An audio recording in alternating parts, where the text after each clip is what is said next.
about. And after that, I moved to Waze, which is a mapping app. This was bought by Google for about $1 billion. I was the first salesperson hired in the US. We scaled that team. My director and I scaled that team to about 50 people over 3 years in the ads group in the US, with a 1,000% increase in sales over that time. Most recently there, I was the ad sales director for the Pacific Northwest and Colorado, but I actually just quit that job. So I've been at Google for 4 years. I'm teaching myself how to eat lunch again, which is weird, but exciting. So thank you guys all for coming. Okay, so why is sales important to startups? So I know why I think it's important, but I'd love to hear from some of you guys. Why do you think sales is important to startups? Yeah? Oh, no. No. You chose him. You raised your hand. That's great. I will ask a rebuttal question. Okay. Where does money come from? Other people. Yeah, exactly. Selling is crucial. You need people to do so. Exactly, I yeah. don't think an app or a software will ever quite replace a good human salesperson. They need to interact with the source of money, which is another person. Sure, yeah. I do think you can automate some of the processes in sales, but I totally agree that sales is really important. And the main reason for that is obviously revenue, but it's also important for a couple other reasons, especially to early stage startups. When you think of marketing as an early stage startup, you really want to be reaching like a narrow, specific focus of customers. And that's what sales does. It really is marketing to a small group. So marketing in the classic sense can be too broad for that. So thinking about sales as your marketing team is key. It also can be a great way to market test your products if you are working with salespeople who you trust and who can help you with that. So it's key for product development as well. So yeah, those I think are kind of key things for small teams, especially. I also think that there's kind of a perception in Silicon Valley that like if you build it, they will come, and that is not necessarily true. So get out there, market test your products, and don't end up like this, which is not so fun. All right, today I want to go over some basics of like what is a sales cycle, consultative selling tactics, and some back-of-pocket phrases that you guys can use as you're out there actually selling.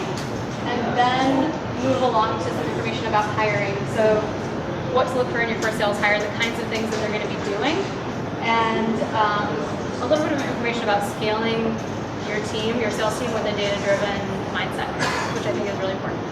Okay? Also, we're kind of a small group, so if you guys have questions, feel free to jump in anytime. Okay, some other things you can potentially ask about, like commission structure, sales marketing, and I can talk to you guys about this. A lot of these are specific, like not something that you can cover in a general group, so happy to help you guys with this later as well. All right, let's talk about the sales cycle. I'm sure a lot of you guys have seen some version of this at some point, but it's really important to keep this in mind as you're thinking about your sales team and how you build it out. It starts over here with prospecting. Sometimes you're getting inbound leads as well, and that is like really going out and looking for people to reach out to. Initial contact, which is generally cold calling, emailing, and responding to those inbound leads. Identifying needs, I would also add in here researching your clients, especially with enterprise. You need to learn about their business. Educating the client, like teaching them about it. Proposal, handling objections, closing the deal. And this is kind of small in this chart, but I think this is really important. And it's something that you need to start thinking about from the beginning. So your best customers and your biggest source of customers is going to be your clients. And that could come in the form of a referral, a direct referral, which you should ask for if you have a good relationship with your clients. Don't be shy about that. Or it could be just like a case study, for example. So really important. It's also much easier to renew a client than it is to sell a new client. So keep that in mind too. I also think that this is kind of a reductive model because like these things need to be happening in tandem. So it's not really like you do one, then you do the next, you do the next. It's like something that's happening the whole time throughout the process. Good? So how do you get people around that cycle? One bite at a time. You do not want to try to force feed them the whole elephant because they will choke.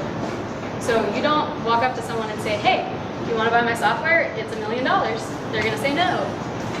So you need to get them to buy in a little bit at a time. Feed them little bites. So I like to say that you should be like Linda the Good Witch, who, if you think about it, do you guys know the movie The Wizard of Oz? Yes? Okay, head nods? No? Maybe? Sort of? Okay, so basically, Glinda tells Dorothy where to go, gives her the shoes, and then kind of floats away in a magic bubble. She really like starts her down the path and then also shows back up when something's really going wrong and directs her again. So Glenda is a good model because she's not there hovering, and Dorothy and the others think that it's really their journey.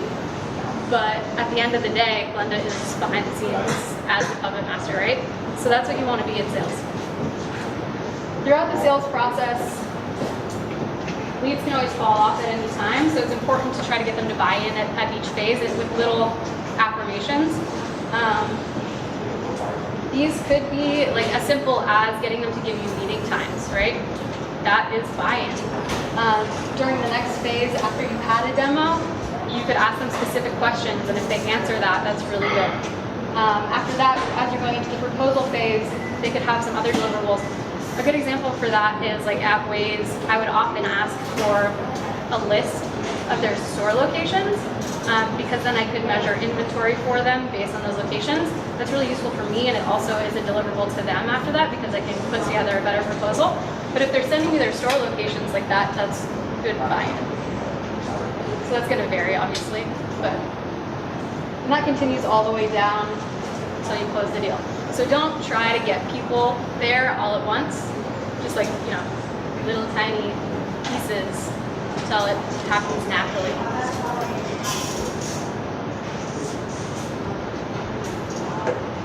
All right, any questions on that stuff at all?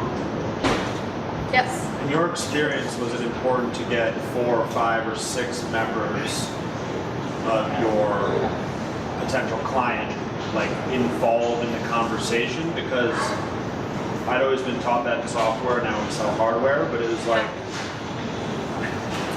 I used someone's name once to attract other people like into the deal, if you will. Sure. And they were like, stop using my name to get in with my colleagues. Yeah. Right? So it's a very delicate process, but at the same time, there's only one person that you're communicating with. If they say no, it's a no. If there's 5 people and a couple say no, you're still in the deal. You know what I mean? Yeah. And you have kind of a community of people saying yes and no instead of just no. I think it really depends on what you're selling and the type of client that you're selling to, because if there is one clear decision maker and you make them mad by going around them, then it could kill your deal. So you have to be really tactful about that. But typically in the deals I was working on, we would have like the CMO at the client, everyone at the agency, like lower level people at the client. It would be like a big process. Yep. But it was during cold outreach, so during the initial phases, typically you're working with like a gatekeeper. Right. And then once you build those relationships, they start to like naturally bring in the other team. Yeah, but good question though, for sure. I think that is a good lead into this next section, which is about consultative selling. So in Silicon Valley, like a lot of times people are creating new markets, right? So you're not just selling something that's a commodity, you're selling something that's new. And so you really need to be a resource, and you need to sell in a way that helps people. So you can't just necessarily like make a ton of cold calls and then therefore close a lot of deals. You have to like help people along the way. Okay, so my first little metaphor here is train hopping. So as you work with a client, it's important to get on as many trains with them as possible. So this is as many lines of business as you can help someone with, basically to show as much value as possible. And this helps the client because you're solving a lot of their problems, and you're like, you know, basically like helping them with a lot of different things with one, like many birds, one stone. But it's also helpful for you because one of these trains could crash and then you're still moving forward, which is kind of what you were saying about prospecting. A good example of this is I worked with Starbucks for a long time, and initially our pitch to them was really about like on ways that the most basic thing you can do is really like surface your locations and drive in-store traffic.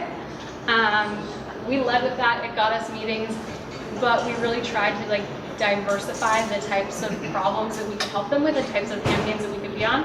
So we found out that they were really interested in bringing people into the store at specific times of day because they were traditionally lower traffic. So that was one thing. Another thing was promoting specific beverages or specific items. So basically helping them with LTOs.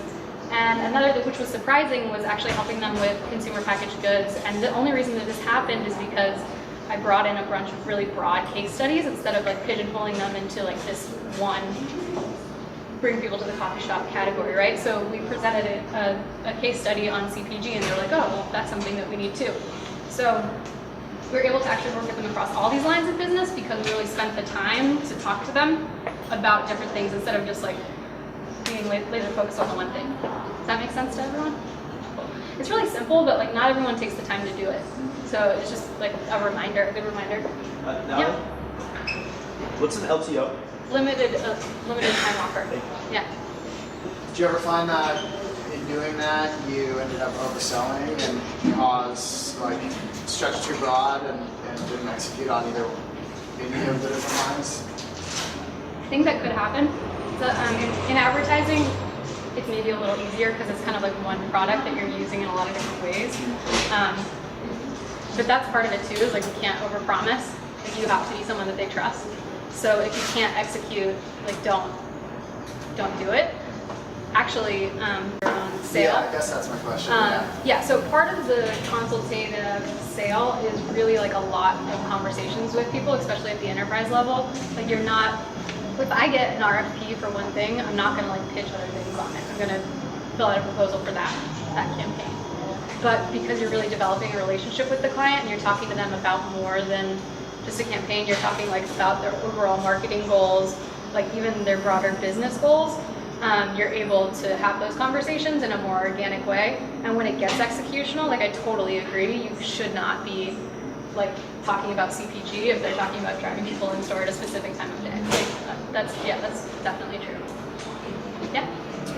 Curious, how long did it take from the initial contact to closing all these deals? It varied. With Starbucks, it took us like a year for the first deal. Do you advise doing multiple trains if you have different champions for each one of them or different personas that they kind of are selling or known for?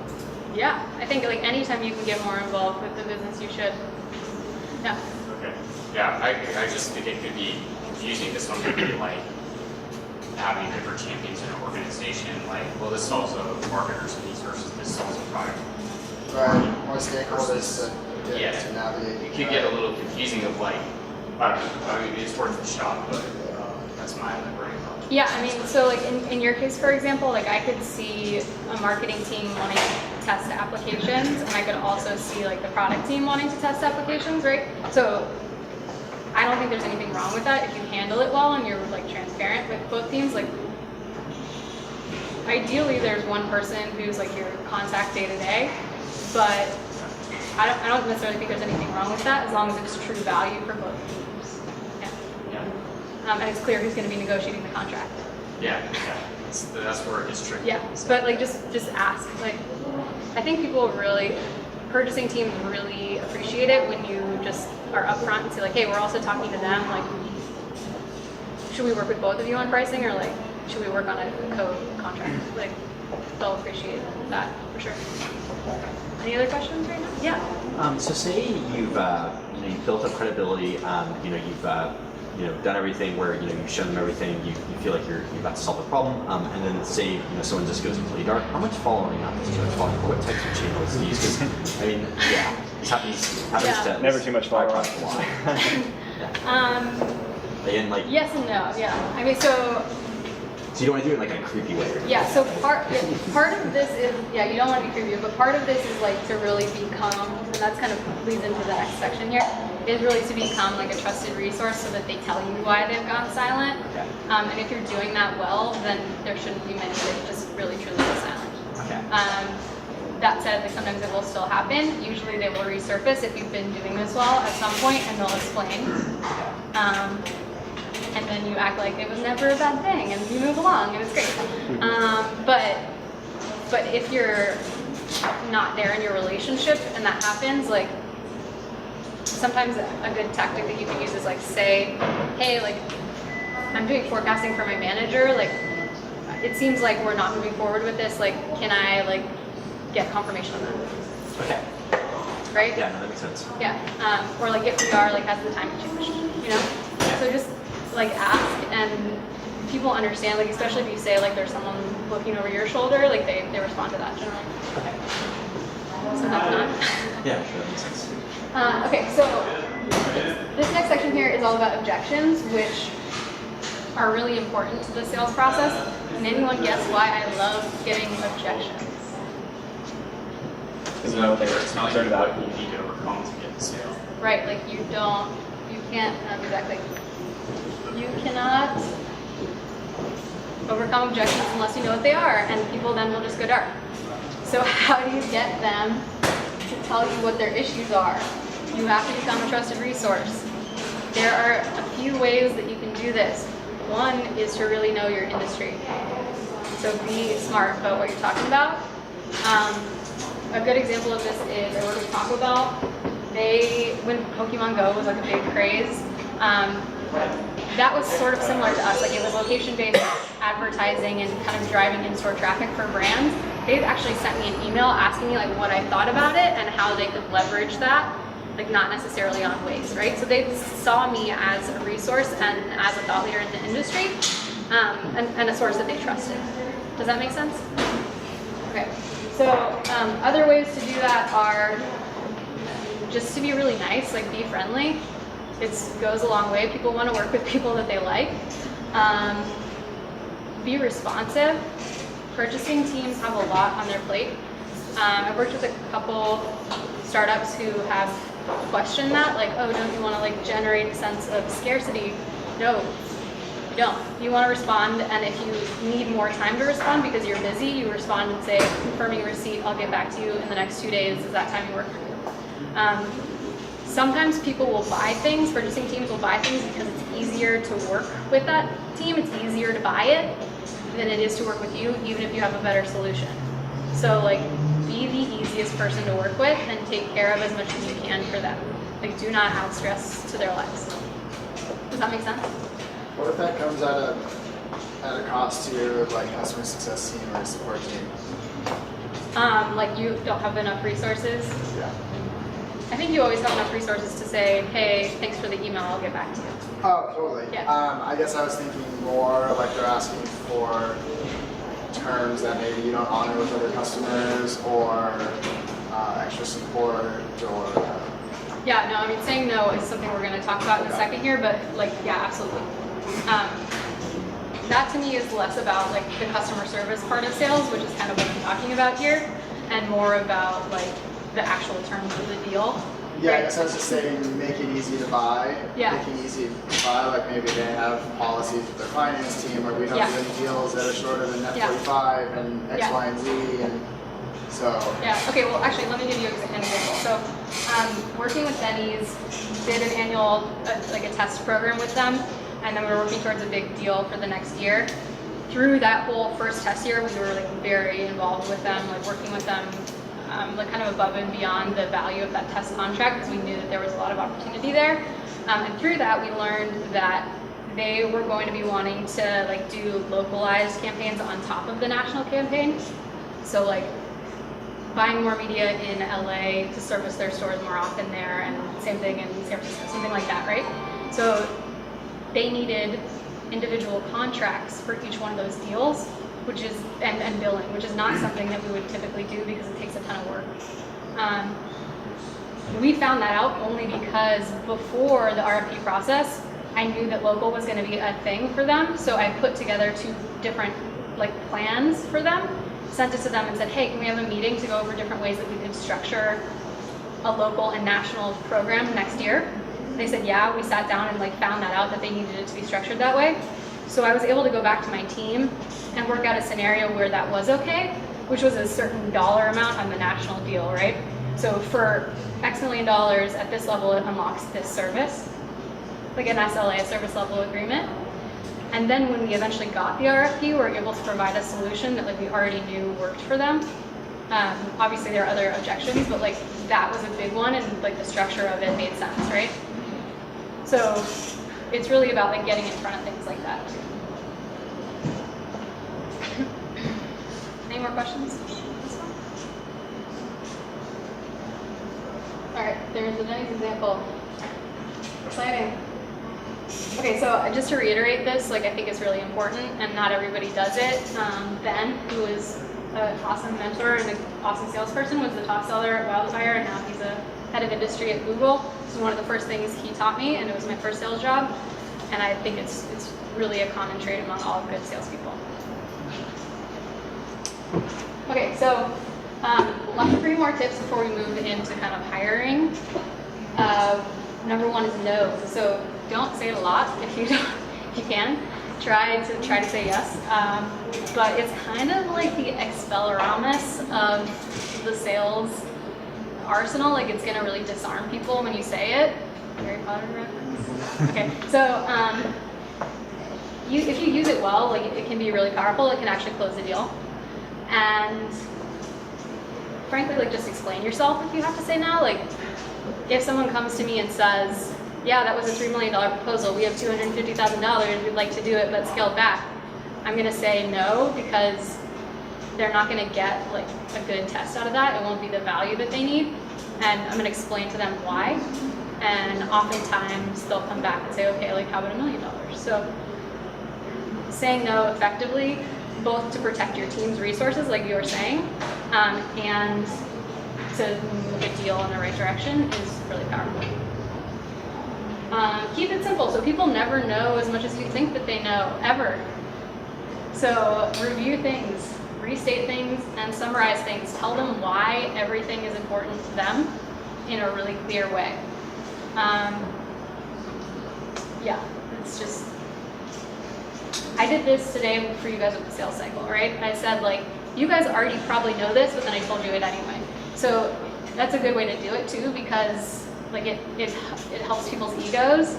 It makes them feel like they actually like know it, but then you remind them of it anyway, right?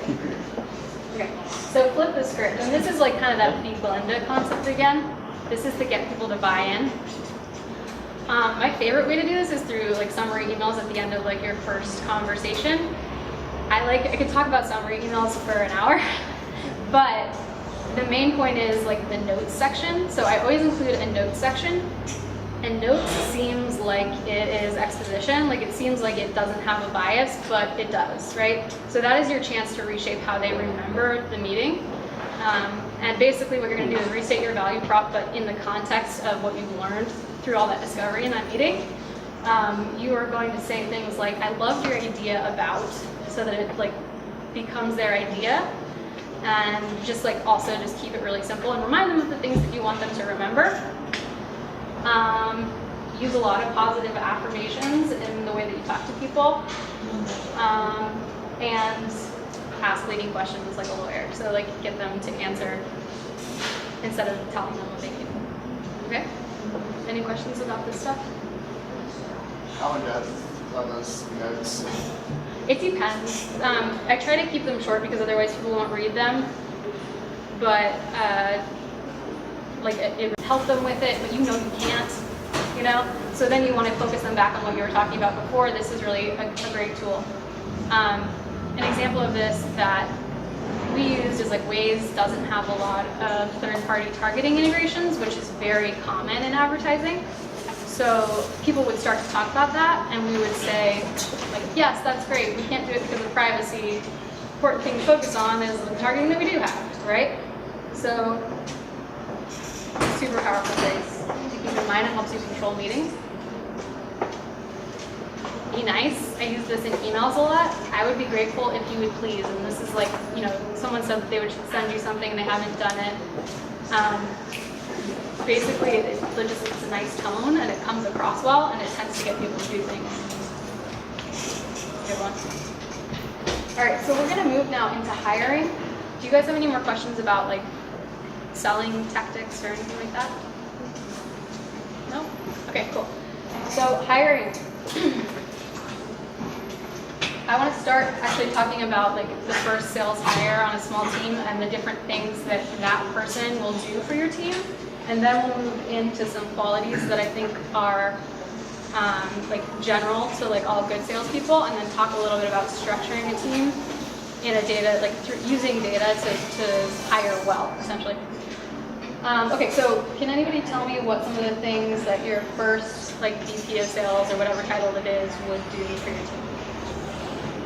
Skill set reaches beyond sales development Totally. and business development. Yeah, They absolutely. can do other things. Absolutely, 100%. Build culture. Build culture, yeah, it's really important. Anybody else? Yeah? Bring in profits. Yes. Okay, so totally. Have a large network of like-minded people. Yeah, so the first thing obviously is like to sell and service your first clients. So they're going to be doing the job essentially of the full sales group, which is the go-to-market team, so defining the value and developing the pitch and even developing the sales materials. They're going to be doing the job of a sales development rep, which is sourcing clients, and it's a very time-consuming job often.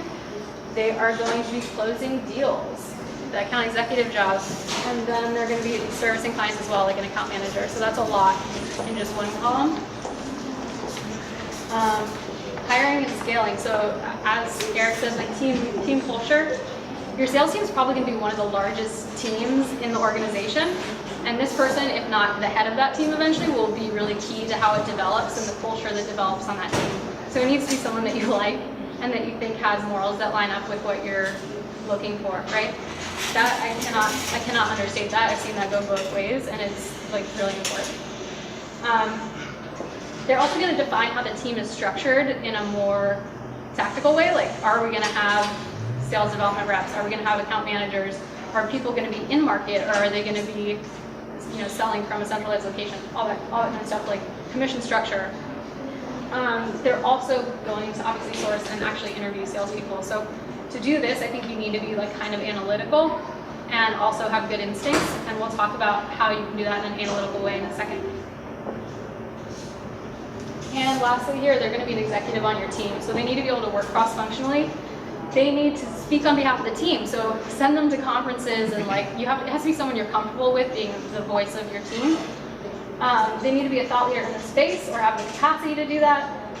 Help essentially with all aspects of the business. So we touched on a little bit of like how sales impacts roadmap, and I think that's really true. Obviously not like 100% of the time, because you want to be leading the market, but at a certain point, like there are certain things that you need to do to sell the product, and this is going to be important. They're going to help you identify which client asks are actually things that you need to focus on. And then obviously this is a huge thing for you guys as early team members. Like, you need to know what your market size is and like what your forecast is. So that, again, it requires a data-driven person. Cool? All right. So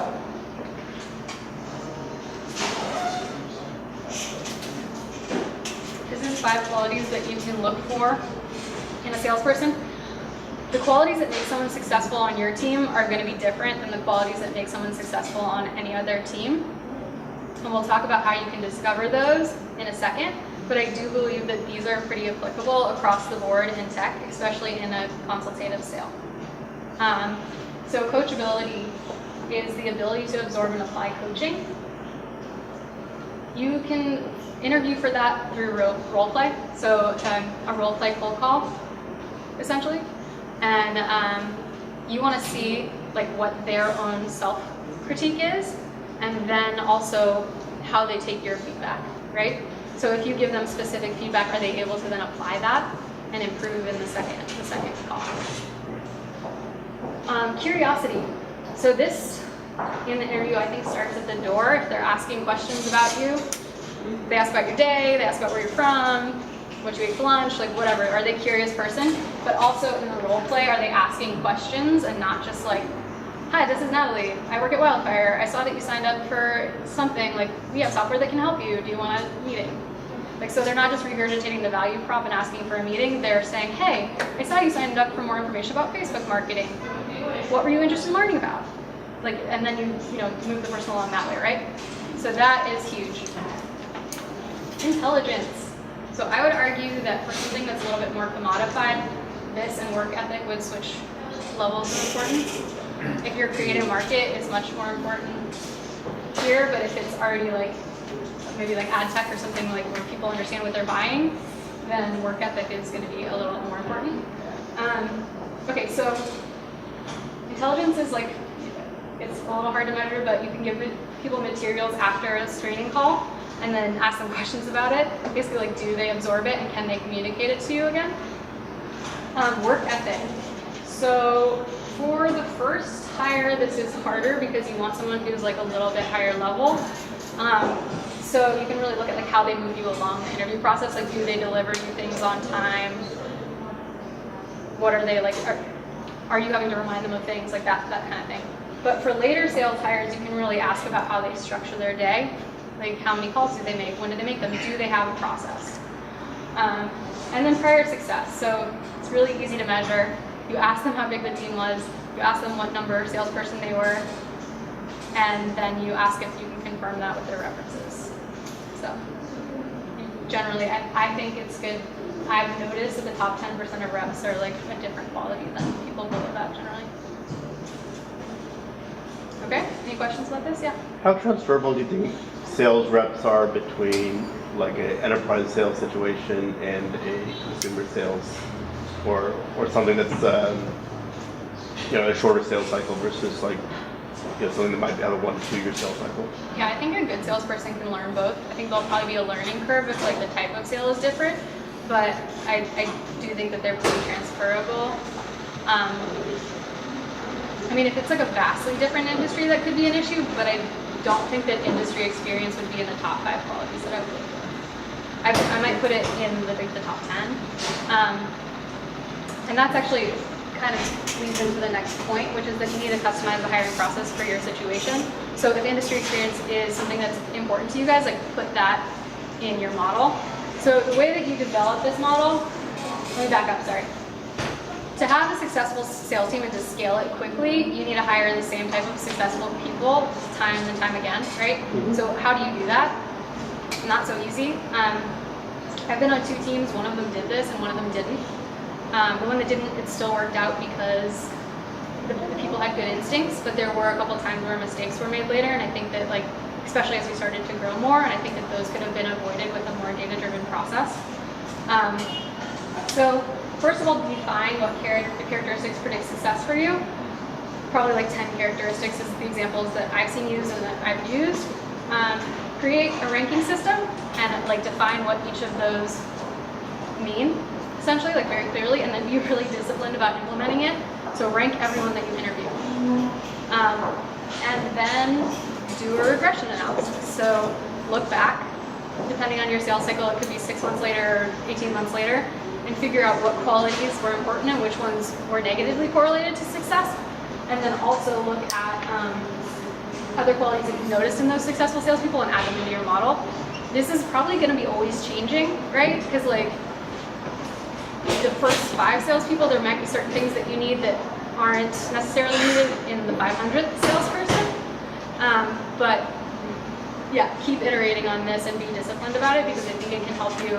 If you really like someone, but they score really low on this, salespeople are good at selling themselves. So you need to really like them and have like the instinct, the feeling that you like them, but also like do this as well, right? Okay, yeah. Does experience with distribution channel that's kind of working for your business matter? It depends. Like, I think it depends. So no, not necessarily, but like if you need someone to come in and close a bunch of deals now because you're trying to get a new round of funding, then yeah, right? Like there's no time for them to like ramp up. They need the relationships now. And that's something that Waze did really well, was getting people with good relationships in the market, yeah. Here's my issue, is like the first 5 or 10 salespeople you hire, they're going to be extremely unique people, right? Like they're going to be doers like we talked about before, they're going to be cross-functional people, they might be able to have a hand in like finance or logistics or like, you know, working on the website, what have you. Yeah. But as you scale, you want more like cogs in the wheel, Sure. and people who are almost less creative than their leaders. Yeah. Did you run into that at Waze? Did you run into that at Wildfire? And those creative, unique people often want to replicate themselves, but that becomes impossible as you grow the company to 100, 500 salespeople. You just want them being effectively minions, for lack of a better word, right? And sticking to like a schedule. I wouldn't call them minions, but yeah, I think that. I wouldn't either. I think that hurts my heart. But essentially, what I was saying about this still stands. Like, you need to keep iterating on this model. So like I said, the qualities that you look for in the first 5 aren't going to be predictive of success forever. So just keep doing those analysis. Yeah. And that actually is another. I mean, the another whole gets point. simplified, right? Like, Yeah. as you grow, unfortunately, Yeah. but So- it's necessary for the company. Like, Yeah, and you look for different types of people too, right? Like you're not gonna look for someone, like you're looking for people with less experience essentially later. So like, Right. so I think that both of those things take place. But I also, Steve Jobs' thing about like A's, B's, and C's. yeah. Like, you should hire a team with A's across the board. Like, don't the top salesperson. You're new. Sit next to each other for a month, and like you said, like salespeople can be effective for very different reasons. Like, maybe it's just because someone, like, there's one person who's super likable, so people buy from them. There's another person who like just is very technical and like provides great data. Like, so everybody's going to be a little different, and if the really likable person trains the data person, like, it's not going to work out. So you need to figure out a training system that's more scientific than that, and I think that can kind of mitigate what you're talking about too. Yep. Yeah. What's a good framework for training when you're bringing on your first sales hires? Like, I'm sure it's different, but is there like a standard framework that companies use? I don't think there's a standard framework, Okay. but I think it's really important for them to fully understand the product from a customer perspective. So you need to have them use it a lot, like fully, Sure. and then also to fully understand the industry from the customer's perspective. So like, one thing that we did at Wildfire, which was super helpful, was actually built like fake Facebook pages at the time, and marketed them and had to grow them to a certain number of followers and like do certain tasks to really understand like what these people were doing, what they were trying to do. So I think that is a very important thing. Sure. Yeah, and like I'm not sure if there's like a specific framework. This is something we can talk about more later. Sure. Yeah. You told us times in whether the Waves or Wildfire was in the first 10 sales reps, if anyone didn't work out, why that was, any traits or like characteristics that you noticed that's the reason why they didn't work. So I wasn't one of the first 10 at Wildfire. I don't want to like comment specifically because they're like Waves was a small team, but actually there was one person at Wildfire who I thought this was pretty interesting. They were hired. They were a top performer where they came from, and it was kind of an older industry. And I think that they lacked some of the coachability, right? So they were definitely a top performer, but they came from like doing their thing and like being really like not a lot of flexible thinking maybe. I don't know if it's flexible thinking, it's really coachability. So they weren't asking questions, like he would go lock himself in a room and like call and like try to make deals, and he wasn't doing it in a way that like lined up with how anyone else was doing it, and he also wasn't really asking for help, and he eventually was let go because of low performance. So more of a seasoned rep and more like adapt to new. Yeah.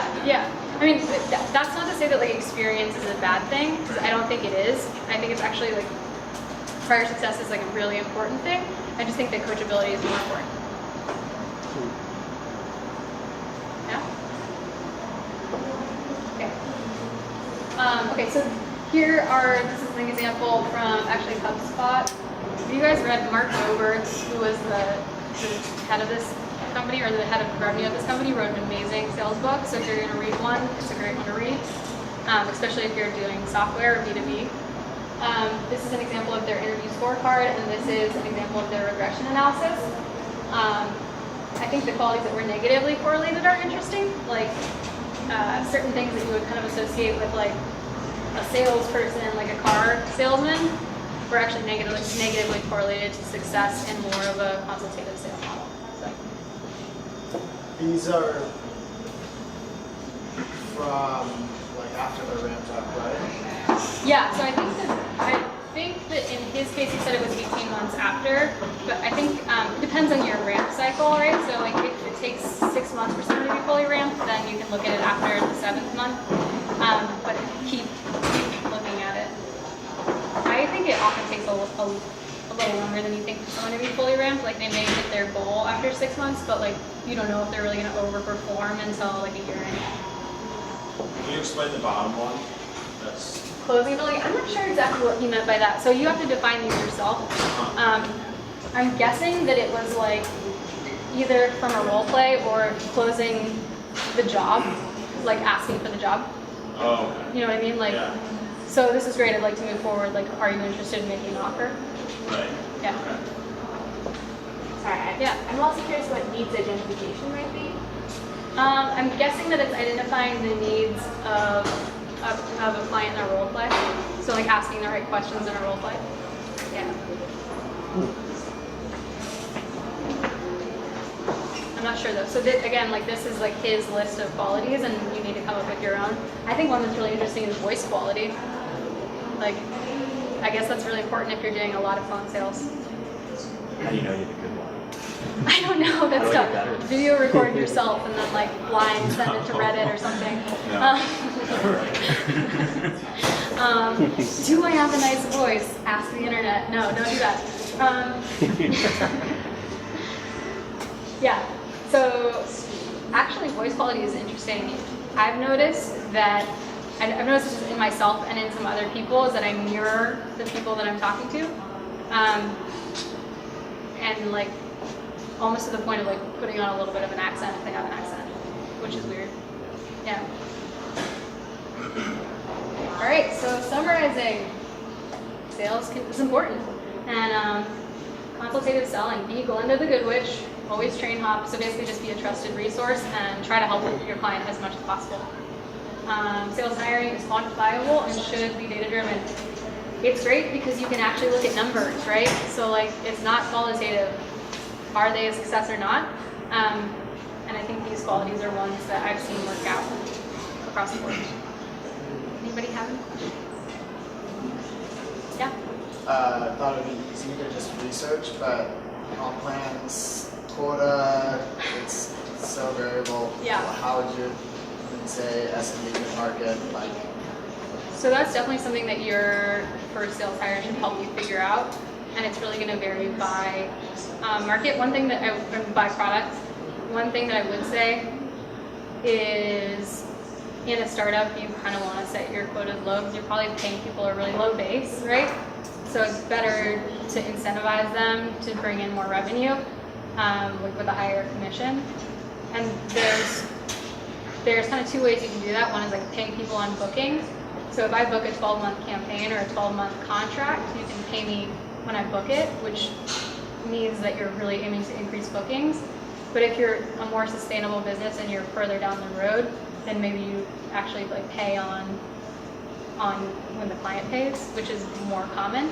So for startups, sometimes you pay on booking because you're just trying to grow as fast as possible, but that may change over time. So there are certain things like that are common across the board, but there's not like a here's what you should do for commission. So do you think earlier stage, like maybe first 1 to 3 AEs, maybe not a 50-50 split for a SaaS product? Jason Lemkin actually has a really good structure on it for early stage. Yeah. I would check his out. Yeah, He does like I've looked at it. his pseudo draw essentially. Yeah. Yeah, I have not looked at that, but that would be. He basically does a draw, but instead of paying down the draw with a commission percent, you pay it down on raw revenue. So his idea is once they, basically if my salary is $50K and my ACV is $2,000, Yeah. if I close 2 deals, I've paid down my draw for the month. Yeah, that's interesting. As opposed to a normal draw would require like 14 That's interesting, deals. but I think that like a lot of salespeople won't take that. Yeah, I think as an early Yeah. stage, it's a risk because you don't prove the business model yet, right? Like you don't have solid deal flow. Yeah. And so what kind of AE's gonna come into your process that's not proven and say like, yeah, I won't make any money. No, you make money. Also is that No, with your this you- founders actually give proven distribution channel first before you bring in any salespeople. Sure. If you That's, have, if you have I that, think that's something to kind of consider in his advice at least. That Got it. You also make money with that deal because you have a base still. And the draw is paid down pretty quickly. Like the draw is almost negligible in that case. And if you actually read his comments on it, he says when people hit their quota, he tends to not even hold the draw against them. So in which case you're earning normal 50-50 And then commission to the base. doesn't he say like 16% comp or something on everything? No, it depends. It's Some of it, crazy because high. when he talks about it, he's not talking necessarily about a silo structure where you have SDR versus AE. It's talking about someone who's handling the whole range. Right. So that's why his payout was like higher. He was talking about like as much as 25% if they get the money up front Yeah, for a I year. remember it's crazy high. Right. I also think that like it depends on the market you're in. Like in San Francisco, it's super competitive for sales Yeah. to hire good salespeople. So you need to do more. But like if you're hiring salespeople in another city where there aren't as many jobs, then that might not be as much of a problem. But like I think 50-50 is good. Yeah. I also think that like really like so at Wildfire our structure was you had a base and then you got 20% of any deal you closed, and like there was an expected amount that you were going to close, and basically like it was uncapped and people just made a ton of money, but it worked for the company because we were able to grow super fast, and a lot of that money that they made was based on those sales and not on like base salary, right? So that actually worked really well. So it wasn't 50-50 split, I'm assuming. I actually don't remember exactly what like the on target was and like what the split was, because most people overachieved that like significantly. So I would say like set the base where you want to set it and make sure that like with a reasonable on target it's about 50-50, so like you're not telling people they're going to make a lot more than they will, but like set goals low, because it's not like if you have uncapped commission, people aren't going to stop selling because they hit their goal. They're going to keep going. And you'll probably put accelerators beyond quota. Yeah, to you incentivize could have people. accelerators. Yeah. That got complicated though. So like if you don't have like a whole finance team, like Yeah. keeping it really simple like that is awesome, right? So like 20%, like it's easy, and later that actually got dialed back to like 10% or something, and it was still fine. So like at first it was like let's just go, right? Because the revenue it's important, and like getting good customers and getting them on board for a long time is important, but it's not like as important for a startup, right? So that I saw that and that works, but I don't have like a this is what I know always works answer. Well, when you're putting your comp plan together for say an AE and you're going to make a proposal, are those accelerators supposed to be a part of the OTE? No, or they're not. No, it'd be after. Accelerators and bonuses are not included in OTE. Yeah, exactly. So like, yeah, it would be like just additional kickers, yeah. We kind of have dealt with this problem as well. Yeah, I'm dealing with it now. So So, figure it out. I mean, in my opinion, you want to give someone a base where they're okay paying their necessities, so Yeah. that they don't have to worry about that no matter what, and then they can focus on nothing but their job Yeah, for you 100% of the yeah, time. totally. And actually that was a problem at Wildfire at Yeah. first with the SDRs, Yeah. because we were paying them a 25K base, and like everybody like was different stuff they were told they were gonna be making.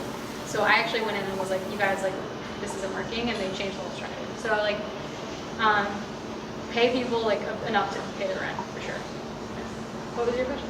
What are good sources for finding sales candidates? Obviously, like there's your personal network, there's like your investor network, there's like AngelList, like. But Yeah. are there any ones that you found through your career So that I've done were a lot like of gems? interviewing. I haven't done like a ton of sourcing. Sure. To be honest. Hired.com is really good. Really? And then we've been using Handshake. Okay. Which Do you is- guys use any recruiters? Not anymore. Okay. Not since we started using Hired. So Bars in the marina. what? Bars in the marina. Yeah, I know. Yeah, I mean, I do think personal network, like the people that I have gotten hired and that I have sourced has been through personal network, but like I wasn't the director, so I wasn't necessarily sourcing the people. Also, at Google, like, we had a team that did that, so it was not that hard to get people to apply for jobs at Google. Yeah. Do you work with external sales folks, and in what cases does that actually make sense? So like, You mean like outsourcing sales to a reseller? or a partner organization, like again for like a SaaS enterprise situation where you're building a relationship and you want intros and just awareness of your product for deals that might not materials for 12 to 18 months. So Sure. We did at Waze in South America. We actually did it in the US for a while before they hired me and started building the sales team, and they had a lot of issues with it. In South America, it worked really well for a long time, but it didn't work well for maintaining long-term customer relationships because their incentives weren't lined up. So they were just kind of like selling to anyone, and they didn't really have like the business's best case outcome at heart. They don't have any equity, and they don't like literally they don't, but they also don't have any like emotional equity in the success of your business. So I do think it can make sense, especially if you want to get traction really quick. And like obviously it worked for Waze. They got bought for like $1.2 billion, but like I do think that there are a lot of problems with it, and it's really hard to manage resellers. If, I mean, as a hypothetical, was the result we wouldn't have entered South America, or was the result it was worth the trade-off? I mean, it was worth the trade-off. It's been a hard transition now that we're trying to sell, because the sales there were really great and then they dropped off significantly. And then we decided to bring in a team. So there was a lag at a later stage. But if you're really focused on some early stage, super high growth, then I think it's a good option, or it can be if it's the right reseller and you have like aligned incentives. and that was an external organization that like Yes. you also feel whole. Yeah, and it's especially hard in South America because like to sell in certain countries in South America, there's like a lot of laws around it. Frankly, the whole business culture is different. Like you need to hire in that market. Like, the same thing goes with like Singapore, I think, and Australia. Just like the time difference alone is really difficult. So. The 30-minute response time. Yeah. So, and also like they help with pricing in those markets because like. I don't know how much to sell something for in Brazil. Like, what is $100 made in Brazil? I don't really know, you know? So, I do think it's a good strategy if you can't hire a team. If you can do that, if you can't, yeah, sure. But be careful, yeah. We also found, so we actually did one quarter where we just focused on resellers, and we found for the most part they were kind of a waste of time because they would only really sell products where they would make the highest profit margin on, and then they also you know your customer the best, for us like it really only made sense to use resellers if we literally couldn't speak the language in that country. Yeah. But like everywhere else, it's just insane like how different results work. Yeah, you guys are working with some resellers now? No, not yet. We've been approached by some IT contractors. It also takes a really long time to ramp them up as well. Yeah, you have to train them like you would a sales team. Like, I wouldn't expect a sale within like the first 6 months. Yep. Depending on what your product is. Yeah, and also they tend to be like not quite as good of salespeople as you would find independently. Like someone who's working for a reseller might not be quite as good as someone who's not. That said, like I do think it can be the right thing to do in certain situations, but you just have to be really careful. I guess South American now is a good one for us. We're like, Yeah. you know, Kenya's one of our targets, and where do we find hire.com is not the right place to look for it. Yeah. So we're trying to figure out, and there's lots of resellers that approach us, but there's a quality question. I don't know anything about Africa for sure. Like none of our products were ever sold on that continent, so like I can't give you advice there specifically, but I do think that like probably working with a reseller there would make sense. Yeah. Cool. We've gotten competing advice on, so for background, like early stage startup, haven't hired any salespeople yet. Between hiring 2 salespeople and letting them work with each other and figuring out what works or not, because we're coming into a place where we don't know what to expect in terms of quota at all. Yeah. Or hiring like that one leader person. But also if we do hire that one leader person, if they're helping define the quota, are they on a quota? Are they just equity employees? Like how does that work? I think that's tricky at first, especially with the one-person scenario. Team goals I don't really like ever. Like, I don't think it works. It's actually something that Google does. Like, they have pod goals, and like one of the reasons they do it is because like an AE will be assigned one large client, and like if something goes south, it can kind of mitigates risk a little bit. By 2 people, what people suggested was having them compete. Oh, compete. Yeah. Oh, Yeah, oh, okay, got it. Okay, I thought you meant like they would have one goal together. That way you have control. Yeah. I like that idea. I like that idea. We did it the other way where we hired one person, but he was like an experienced leader and he did have a quota at first. And then he hired me and then he hired other people, but he was still selling until we had hired like six salespeople, or maybe, no, sorry, four salespeople. So he didn't have a quota at that point. Like the whole country was his quota, like everything we sold rolled up to him. but generally the sales leader is never off a quota. Like their quota is what their team does. So starting them with a quota makes sense, for sure. Yeah. This might be a little outside of the box, but I'm of the mind frame that quotas are the wrong way of thinking about it. If you have thoroughbred salespeople, quotas are an afterthought, right? Like quotas assume that you won't hit the quota, and then everyone's like, did I hit the quota? Did I hit the quota? Did I hit the quota? And they're not worried about like the actual characteristics and processes and coming to work every day that actually like work. Well, And if you have motivated day-to-day people, like you said in your last slide, the quotas are just kind of like almost a cage around those who like are afraid of something like a quota. Well, so I think you kind of need them a little bit, but that summarizes nicely why I think that having a lower quota makes more sense, right? Like expect overachievement when you set goals, because like if I'm not hitting goal for like a bunch of quarters, I'm gonna not like working there, like frankly. So I'm more motivated by like an achievable goal and then outperforming that goal than by an unachievable goal, and I think that is like that summarizes that nicely. Right. For sure. And struggling sales forces and by default struggling companies continually set their quotas at an unreachable level and depress their sales force, and that makes you sleepless and anxious and less good at your job and focused on like, where am I going to dinner tonight instead of involved in your job. 100%. That's what happened to me at Wildfire. Like I started as a sales development rep for like a few months there, and I was over the quota that they set, but I wasn't making enough money, and I was like, I'm 25, I don't want to ask my parents for money, and I'm hitting every goal that you're telling me that I'm hitting. So it's like, I totally 100% agree with you. Yeah. I mean, we've just hired people that like, there's no quota. And you do well or you don't. So, you know what I mean? Like you're involved or you're not. You're making money or you're not. How many people do you have? 5. 5, yeah. We can see if you're doing well. We don't need to say, did you make $75,000 in revenue this quarter? Yeah. Right? I think it's silly, and I think it's like sometimes, but as you grow, you need quotas. Same thing as the minion sales force. It's the same concept. But I think that I agree that it should be like a minimum expectation, right? Like. Yeah, I like that. So you do need quotas, but like oftentimes when I've been on a sales team, they're like, this is your goal, but this is your real goal, right? Like this is when you make 100% of your bonus, but like this is what you actually need to hit, right? Like tiers? No, like it's just like, here's your goal, but like this is what I want you to hit. It's more of like like to do well in my mind, this is what I want you to hit. Exactly what you're saying, like. It's not necessarily about like the number that you get paid on. It's more about like selling a lot. Yeah. Totally.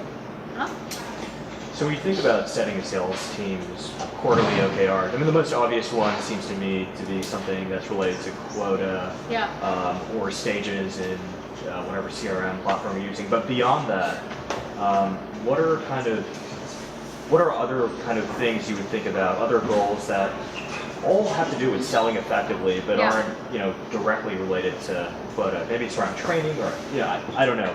Yeah, I think training is really important. I think the relationship with marketing is really important. So for like a sales leader, helping marketing get good leads is something that like that relationship is super key and something we can talk about later. But one thing that I often set as an OKR for myself was opening up a new vertical or industry every quarter. So like instead of just selling to the same type of client over and over again, I would try to like go get our first B2B client or go get our first banking client, right? So that wasn't something that was like written down for me, but it was something that like Google does, like OKRs that are like pretty processized, which is a whole other issue in itself, but like that was one that I set for myself. How I guess after the first hire, say you hire VP of sales or you hire just a undergrowth AE as your first hire, how involved should the CEO or co-founder be in the hiring process after that stage for sales? If you hire someone really good that you trust, like they should definitely still be involved like for a final interview, especially when it's a small team. But if you hire like a hungry rogue AE, then they should probably be like running the thing with the AE doing the final interview. Okay. Yep. A follow-up question to what I was asking, but like if you you mentioned that Wildfire did 20% of all the leads after a certain amount, right? And you could get it unlimited. Yeah. Well, if you have like leaders on top who for them the sales numbers rolls up and they get a quota on it, and then leaders on top of that, like how do you manage that? Because if they're getting 20%, like Oh, okay. So like you're paying 20% to the seller. How are you also paying 20% to the sales manager? That's not the case. So it was 20% to the direct sellers, and it was different for the sales manager. I don't know because I wasn't a manager there how it was structured. so if managers like rise up, their percentage of total team revenue that they would get actually goes down. You could do it. You could do it that way because, like, I mean, total team revenue would be like millions of dollars, right? So like, 20% of millions of dollars would be ridiculous. Yeah. But like, if it would be a smaller percent, or it could be like a set bonus with like a split kickers or like percent. Like you can structure it different ways, but it's definitely not the same as a salesperson.